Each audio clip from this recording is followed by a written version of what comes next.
الحمد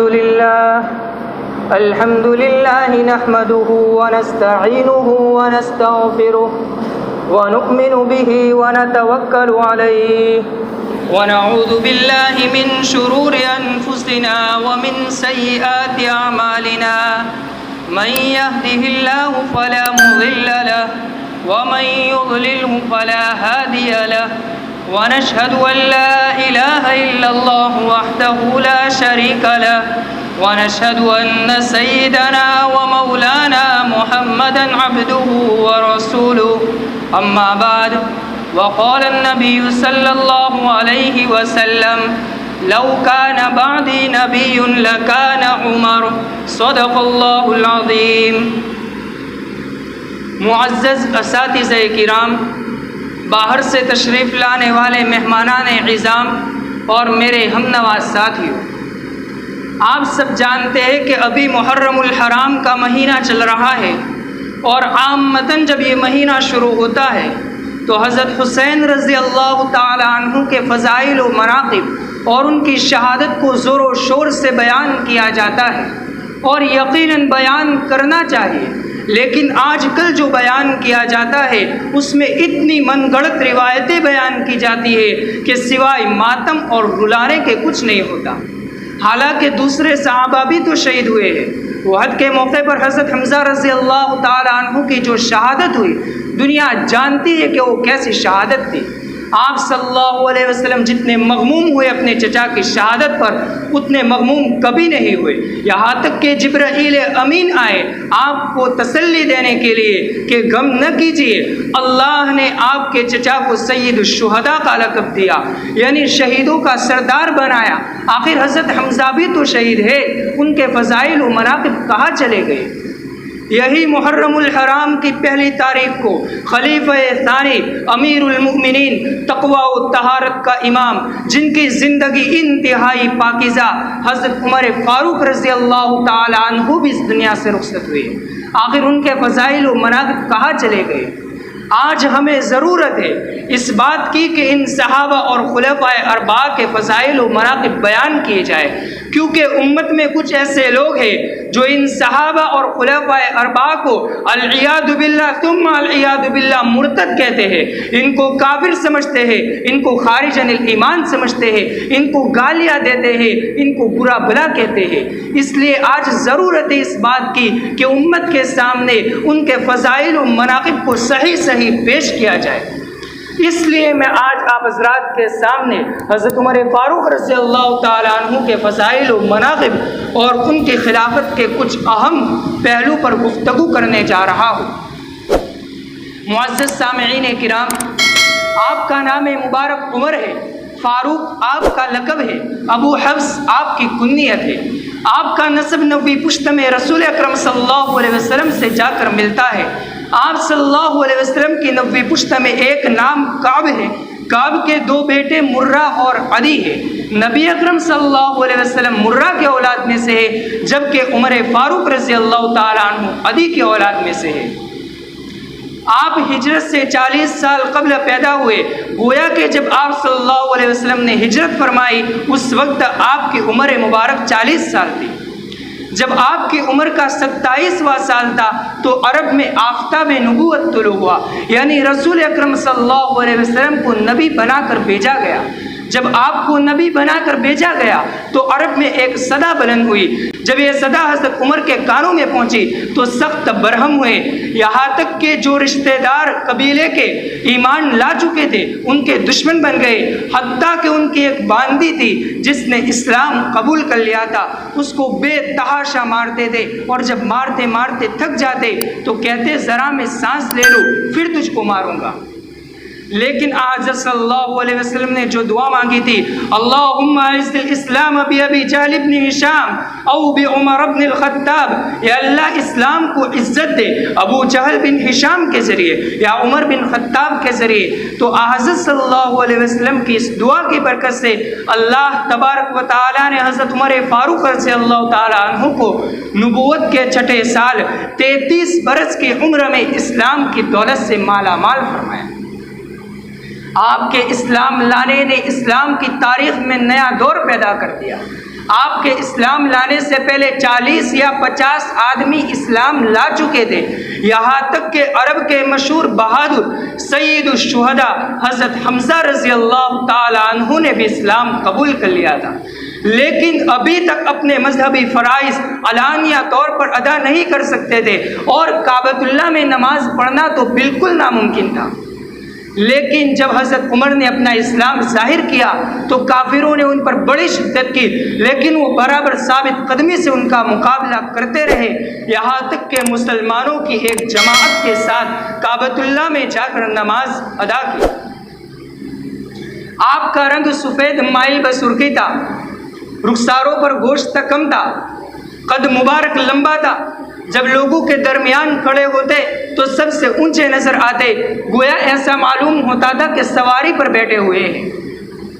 بڑے بہادر اور طاقتور تھے، جو شدت اسلام سے پہلے کفر میں تھی وہی شدت اسلام لانے کے بعد اسلام میں بھی تھی۔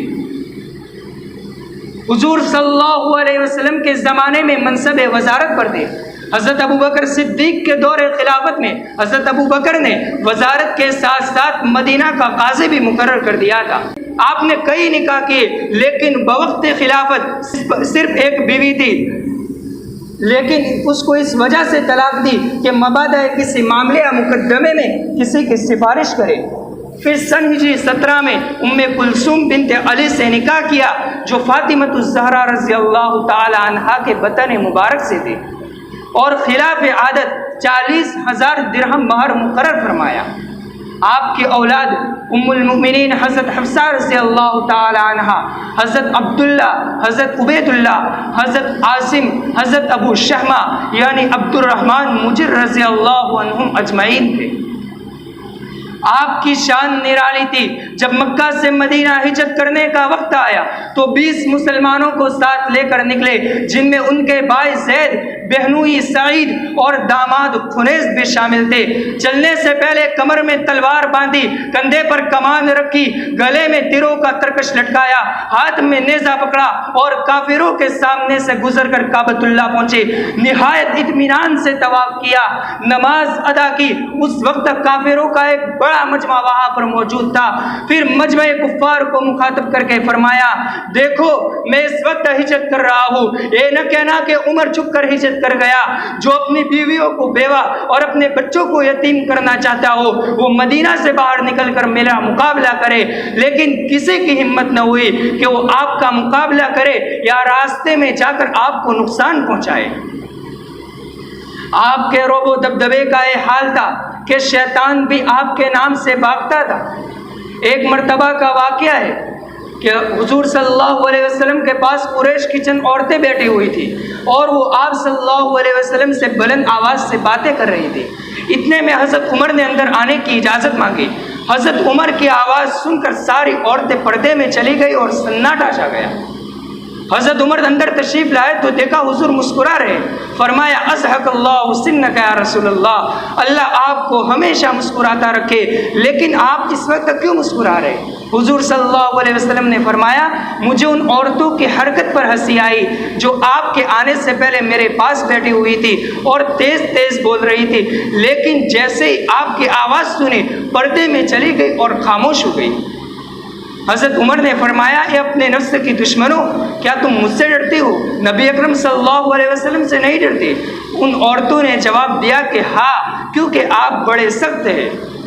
حضور صلی اللہ علیہ وسلم نے فرمایا، والذی نفسی بیدی ما لقیک الشیطان سالکا فجا قط الا سلک فجا غیر فجک، اس ذات کی قسم جس کے قبضے میں میری جان ہے، جب شیطان تم کو کسی راستے پر چلتے ہوئے دیکھتا ہے تو وہ دوسرے راستے پر چلنے لگتا ہے۔ قرآن کریم کی تقریباً 20 یا 22 آیتیں حضرت عمر رضی اللہ تعالی عنہ کی رائے کی تائید میں نازل ہوئی۔ مثلاً اسیران بدر اور منافقوں کی نماز جنازہ پڑھانے کا معاملہ، اسی طرح ازواج مطہرات کا پردہ، شراب کی حرمت اور مقام ابراہیم کو مصلی بنانے کے متعلق جو آیت کریمہ نازل ہوئی وہ سب حضرت عمر کی رائے کی تائید میں تھی۔ اتنے روب و دبدبے کے باوجود سادگی کا یہ حال تھا کہ سال بھر میں 2 جوڑے ہی بیت المال سے لیتے تھے، اور وہ بھی کسی موٹے کپڑے کے کہ جب پھٹ جاتے تو اس میں پیون لگا لیتے تھے۔ پیون بھی کبھی ٹاٹ کا ہوتا تھا، کبھی چمڑے کا، اور پیون بھی 1-2 نہ ہوتے تھے۔ حضرت زید بن ثابت فرماتے کہ میں نے ایک مرتبہ ان کے لباس میں 17 پیون لگے ہوئے دیکھے۔ کپڑوں کے ساتھ ساتھ کھانے کا بھی یہی حال تھا۔ حضرت عمر کا کھانا کوئی ادنا شخص بھی رغبت سے نہ کھا سکتا تھا۔ حضرت ابو موسیٰ اشعری فرماتے کہ آپ کے کھانے کے لیے 3 روٹیاں آتی تھی، جن میں کبھی روغن زیتون ملا ہوتا تھا، کبھی نہیں ہوتا تھا، کبھی گھی اور کبھی خشک روٹیوں کے ساتھ دودھ ہوتا تھا، کبھی سوکھا گوشت اور کبھی تازہ گوشت ہوتا تھا۔ 22 لاکھ مربع میل ریاست کے امیر ہونے کے باوجود آپ اس سادگی کے ساتھ رہتے تھے کہ ایک مرتبہ قیصر روم کا ایلچی آپ کی خدمت میں حاضر ہوا، اور یہ دیکھ کر کہ آپ ایک مزدور کے لباس میں سرحانے اینٹ رکھ کر قیلولہ فرما رہے ہیں، نہ کوئی سیکیورٹی ہے نہ کوئی پہرے دار ہے، اتنا متاثر ہوا کہ واپس جا کر پھر مدینہ منورہ آیا اور اسلام قبول کر لیا۔ آپ نے اپنی زندگی اس سادگی کے ساتھ گزاری کہ کبھی بیت المال سے ایک پائی بھی ناجائز نہیں لی۔ جب شام کے دورے پر گئے تو صرف ایک اونٹ تھا جس پر غلام اور آپ باری باری سوار ہوتے تھے، اور یہ عجیب اتفاق ہوا کہ جب شام میں داخل ہوئے تو شام میں ہلچل مچ گئی کہ مسلمانوں کے عظیم خلیفہ آ رہے ہیں۔ لوگ استقبال کے لیے باہر آ گئے، لیکن کیا دیکھتے ہیں کہ کفاروں کے محلات میں زلزلہ پیدا کرنے والے عظیم خلیفہ پیدل اونٹ کی لگام پکڑ کر آ رہے ہیں اور غلام سوار ہیں۔ آپ عشرہ مبشرہ میں سے تھے، لیکن خشیت الہی کا یہ حال تھا۔ کبھی گھاس کتنگ کا ہاتھ میں لے کر کہتے اے عمر کاش تو گھاس ہوتا، کبھی کسی چڑیا کو دیکھ کر کہتے اے عمر کاش تو چڑیا ہوتا کہ کل قیامت میں تیرا حساب نہ ہوتا۔ معزز سامعین کرام، حضرت عمر رضی اللہ تعالی عنہ کا دور خلافت اسلامی آن بان اور شان و شوکت کا دور تھا، فتوحات کا ایک سیل روا تھا جو برابر بڑھتا ہی چلا جا رہا تھا، اور مخالفین اسلام خس و خاشاک کی طرح بہے جا رہے تھے۔ کسی کی مجال نہیں تھی کہ اسلامی حکومت سے ٹکر لے سکے، جس نے ٹکرانے کی کوشش کی اس کے پرخچے اڑ گئے، اس کا وجود پارا پارا ہو کر فضا میں تحلیل ہو گیا۔ حضرت ابوبکر صدیق رضی اللہ تعالی عنہ نے اپنی وفات سے قبل حضرت عمر کو اپنا جانشین مقرر کر دیا تھا، لہذا آپ کے انتقال کے بعد باضابطہ بیعت ہو گئی، اور 23 اگست سن عیسوی 634 مطابق 22 جمادی الثانی سن ہجری 13 کو آپ نے مسند خلافت سنبھالی، اور ذرا سی مدت میں ایک اسلامی ریاست کو ملک عظیم بنا دیا۔ آپ نے خلیفہ ہوتے ہی عام اعلان کر دیا کہ میری جو بات قابل اعتراض ہو اس پر سر دربار مجھ کو ٹوک دیا جائے، یعنی میں اس شخص کو پسند کروں گا جو میرے عیبوں پر مجھے مطلع کرے۔ اس اعلان کے بعد ادنا لوگوں نے بھی آپ پر نکتہ چینی شروع کی، گرچہ وہ نکتہ چینی غلط ہوتی تھی، لیکن آپ بڑے توجہ سے ان کی بات سنتے تھے اور اس کا جواب دیتے تھے۔ تواضع کی صفت آپ میں اس قدر تھی کہ اس کا اندازہ کرنے سے عقل انسانی عاجز ہے۔ عرب و عجم کا بادشاہ بلکہ بادشاہوں کا فرما روا، اور اس میں اس قدر تواضع کہ خلیفہ بننے کے بعد جب منبر رسول پر گئے تو اس زینے پر جا کر بیٹھے جہاں صدیق اپنے پاؤں رکھا کرتے تھے۔ لوگوں نے کہا کہ اوپر بیٹھ جائیے، فرمایا میرے لیے یہی کافی ہے کہ مجھے صدیق کے قدموں میں جگہ مل جائے۔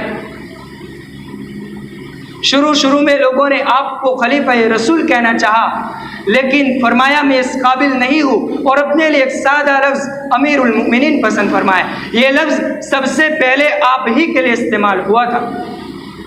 حضرت عمر رضی اللہ تعالی عنہ نے کل 10.5 برس حکومت کی، لیکن اس ذرا سی مدت میں روم و ایران کے پرخچے اڑ گئے۔ قیصر و کسریٰ جن کے نام سے کبھی عربوں کے بدن میں کپ کپی پیدا ہو جاتی تھی، آج ان کے تخت انہی بدوؤں کے ہاتھوں میں تھے۔ وہی عرب جو درخت اور پتھروں کے سامنے سر جھکاتے تھے، وہی عرب جو دیوی اور دیوتاؤں کے سامنے ناک رگڑتے تھے، وہی عرب جو بادشاہوں کے سامنے سجدہ کرتے تھے، اب جب باہر نکلتے ہیں تو اس شان کے ساتھ کہ نہ بادشاہوں کو خاطر میں لاتے ہیں، نہ سلطنتوں کی پرواہ کرتے ہیں۔ لاکھوں آدمی انہیں روکنے کے لیے آتے ہیں، لیکن جو سامنے آتا ہے تنکے کی طرح بہ جاتا ہے۔ حضرت عمر رضی اللہ تعالی عنہ نے اپنے دور خلافت میں بے شمار کارنامے انجام دیے اور ایسے ایسے کام کیے جن کا نمونہ دنیا میں پہلے موجود نہیں تھا، لیکن وقت کی قلت کی وجہ سے ان تمام کارناموں کو اس وقت بیان کرنا مشکل ہے، اس لیے کچھ اہم کارناموں پر روشنی ڈالتا چلوں۔ آپ نے قابل کاشت زمینوں کا بندوبست کرا کے ان کی پیداوار پر خراج اور عشر مقرر کیا۔ تجارت پر ٹیکس حضرت عمر نے لگایا۔ عدالت اور ملک کے امن و امان کے لیے پولیس کا نظام قائم کیا۔ اسی طرح دارالقضاء کا نظام سب سے پہلے حضرت عمر نے قائم کیا۔ ڈاک کا نظام اور اسی طرح جیل خانوں کا نظام سب سے پہلے حضرت عمر نے قائم کیا۔ مردم شماری کا نظام سب سے پہلے حضرت عمر نے قائم کیا۔ آپ نے مذہب اسلام کی بڑی خدمت کی۔ آپ کے دور خلافت میں ہزاروں آدمی مسلمان ہوئے۔ آپ نے ہزاروں مسجدیں بنائی، تقریباً 900 جامع مسجد اور 4000 عام مسجدیں بنوائی۔ آپ نے فوجی چھاؤنیاں قائم کرائی۔ حرم شریف اور مسجد نبوی کی عمارت تنگ تھی، اس کو وسیع کرایا۔ کوفہ، بصرہ اور موصل جیسے بڑے بڑے شہر آباد کیے۔ وہ پہلے مسلمان حکمراں تھے جنہوں نے نومولود بچوں کے وظیفے جاری کیے جو عمر کی رفتار کے ساتھ ساتھ بڑھتے رہتے تھے۔ اللہ کی کتاب اور رسول کے فرمان کو سارے ملک میں پھیلایا۔ ہر شہر میں قرآن کی تعلیم کے لیے مدرسے قائم کیے جن میں معمولی لکھنا پڑھنا بھی سکھایا جاتا تھا، اس لیے عربوں میں بہت جلد تعلیم پھیل گئی۔ آپ نے کل 10 سال 8 ماہ اور 4 دن تک مسند خلافت سنبھالی۔ آپ کی وفات کے وقت تقریباً 22,51,030 مربع میل ریاست پر اسلام کا پرچم لہرایا جا چکا تھا۔ آپ کی شہادت کا واقعہ مختصراً کچھ اس طریقے سے ہے کہ 25 ذی الحجہ کو حج سے واپسی کے بعد فیروز نامی ایک مجوسی جس کی کنیت ابو لولو تھی، جو مغیرہ بن شعبہ کا غلام تھا، آپ کے پاس آتا ہے اور کہتا ہے میرے آقا نے مجھ پر ٹیکس جو لگایا ہے وہ بہت زیادہ ہے۔ حضرت عمر نے فرمایا کتنا ہے؟ کہنے لگا روزانہ کا 2 درہم۔ حضرت عمر نے فرمایا تو کام کیا کرتا ہے؟ تو کہنے لگا میں نقش و نگار کا بھی کام کرتا ہوں، اسی طرح بڑھئی یعنی لکڑی کا بھی کام کرتا ہوں، اور میں آہنگ یعنی لوہے کا بھی کام کرتا ہوں، گویا کہ میں لوہار بھی ہوں۔ حضرت عمر نے فرمایا جب اتنے سارے فنون تیرے پاس ہے تو یہ 2 درہم بہت کم ہے، اس میں کیا کم کرایا جائے؟ ساتھ ساتھ حضرت عمر نے فرمایا مجھے ایک چکی کی ضرورت ہے، تو میرے لیے ایک چکی بنا دینا۔ اس وقت اس نے ایک جملہ کہا کہ میں آپ کو ایسی چکی بناؤں گا جو آسمانوں میں گھومے گی۔ اللہ تعالیٰ نے حضرت عمر کو جو فراست دی تھی، اس فراست کی بنیاد پر حضرت عمر سمجھ گئے کہ مجھے موت کی دھمکی دے رہا ہے۔ یہ 25 ذی الحجہ کا واقعہ ہے۔ دوسرے دن 26 ذی الحجہ کو پھر وہ ابو لولو صبح فجر کی نماز میں 2 دھاری خنجر لے کر مسجد میں آیا۔ صفے درست ہونے کے بعد جب حضرت عمر نے نماز پڑھانے شروع کی تو اس وقت ابو لولو پیچھے صفوں میں سے نکل کر حضرت عمر پر 6 وار کیے، جن میں سے ایک وار ناف کے نیچے انتڑیوں میں لگا۔ حضرت عمر رضی اللہ تعالی عنہ نے اسی وقت حضرت عبد الرحمن بن عوف کا ہاتھ پکڑ کر اپنی جگہ پر کھڑا کر دیا۔ اس عالم میں بھی حضرت عمر نے مصلی رسول کو خالی نہیں ہونے دیا۔ عبد الرحمن بن عوف نے مختصر نماز سورہ فلق اور ناس پڑھا کر نماز پوری کی۔ اس کے بعد آپ کو اٹھا کر گل لے جایا گیا۔ یہ 26 ذی الحجہ کو آپ پر حملہ ہوا۔ اس کے بعد 3 دن زندہ رہے۔ 26، 27 اور 28 اور 29 ذی الحجہ کو آپ کی وفات ہوئی اور یکم محرم الحرام کو آپ کی تدفین عمل میں آئی. آپ کی نماز جنازہ صہیب رومی نے پڑھائی. عبد الرحمن، حضرت علی، حضرت عثمان، حضرت طلحہ، سعد بن ابی وقاص اور عبد الرحمن بن عوف رضی اللہ تعالی عنہ نے آپ کو قبر میں اتارا. اسی طرح وہ آفتاب عالم تاب قبر میں چھپ گیا. میں اپنی بات کو ایک شعر پر ختم کرتا ہوں. اے دنیا عدالت میں تیرا نام رہے گا، اے دنیا عدالت میں تیرا نام رہے گا، فاروق تیرے نام سے اسلام رہے گا. وآخر دعوانا الحمدللہ رب العالمین.